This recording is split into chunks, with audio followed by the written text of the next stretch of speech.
l'Agence nationale d'électrification et des services énergétiques en milieu rural et périurbain, c'est une agence récente qui vient de voir le jour. Dans notre présentation, c'est quelques petits points, les 5 points que nous avons là-bas. Donc je vais revenir sur la contraste qui existe justement entre l'accès à l'énergie en RDC et les potentiels que nous avons. Le deuxième point que je présenterai, ça sera sur la réforme au niveau du secteur de l'électricité. Troisième thème, ça sera la stratégie des lanceurs.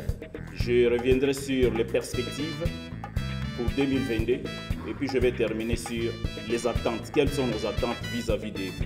En venant ici, nous avons des attentes et des attentes importantes et nous savons d'ores et déjà que nous avons des oreilles qui vont nous écouter. Le directeur général de l'ANSER, M. Ides Bad Chinamoula, a répondu présent à l'invitation du Conseil économique et social ce mardi 26 octobre. Il était question pour le patron de l'Agence nationale de l'électrification et des services énergétiques en milieu rural et périurbain de présenter cette institution de l'État qui vient de voir le jour. Dans ses explications, M. Chinamoula a indiqué que la République démocratique du Congo dispose à elle seule 1000 sites où l'on peut produire de l'électricité à petite échelle. On peut produire de l'électricité à partir des centrales hydroélectriques et c'est disséminé, comme vous le voyez, sur l'ensemble du pays. L'Atlas qu'on a présenté tout à l'heure en recense 890 sites. Mais après l'Atlas, nous recevons tous les jours des informations sur des nouvelles découvertes.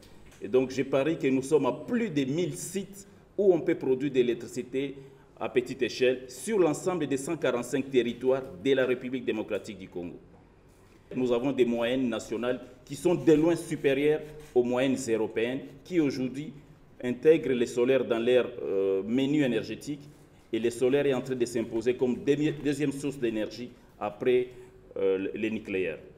En termes d'offres énergétiques, voici là où nous en sommes. C'est à peine que nous avons l'électricité juste à l'extrême ouest. Donc là, nous avons les couloirs les plus longs qui soient éclairés ici chez nous. C'est presque les 320 km qui séparent Inga. Nous avons la grande ligne qui transporte de l'énergie jusqu'à Kolwezi et Lubumbashi. Et c'est cette zone-là qui est également électrifiée, un tout petit peu à l'est du pays. Donc là, nous avons le nord et le sud Kivu. Et tout le reste, c'est le noir. Voici l'offre que nous avons, qui contraste fortement avec les potentiels que nous avons au niveau du pays.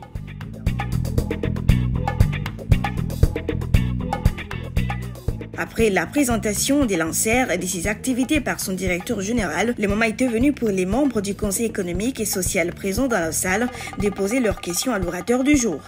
Sur place, Ides Bad n'a pas tardé à répondre à leurs préoccupations. Avec l'énergie, on va régler la question de la pauvreté, on va réduire la faim parce qu'on n'aura plus de pertes, on va conserver la nourriture. Nous avons le bien-être, les questions de la santé, on a l'éducation, nous avons les questions de l'inégalité. Non-accès à l'électricité amène justement à des inégalités criantes. C'est ce que nous vivons aujourd'hui entre les milieux ruraux périurbains et les milieux urbains chez nous ici. Deuxième postulat de base, c'est que pour arriver effectivement à vaincre cette situation, il faut comprendre que les entreprises ont besoin de financements importants. Le Conseil économique et social, à travers ses membres, est satisfait de l'intervention de M. Chinamoula et plusieurs recommandations ont été formulées afin d'améliorer l'approche stratégique des lanceurs pour réussir l'électrification en RDC.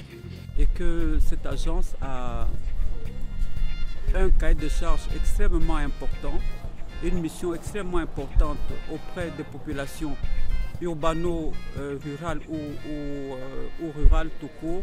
Mais le fait que l'ANSER a la mission de l'électrification rurale dans le pays ne doit pas faire croire aux futurs utilisateurs, consommateurs de cette électricité qu'elle sera gratuite. L'électricité est un produit commercial, est un produit économique, donc les populations rurales auront l'obligation d'acheter cette électricité-là. Parce qu'en achetant l'électricité, c'est une plus-value à la mission économique de l'ANSER. C'est une question de vision, de volonté politique. On ne peut pas développer ou électrifier les 145 territoires en une fois, ou en 2 ans, ou en 3 ans, et peut-être même pas en 10 ans. Mais les 145 territoires de la République possèdent des opportunités d'hydroélectrification. On peut envisager un développement économique et social. Il s'y est dénoté que l'ANSER a été créé pour électrifier au réseau les milieux les plus reculés de la RDC.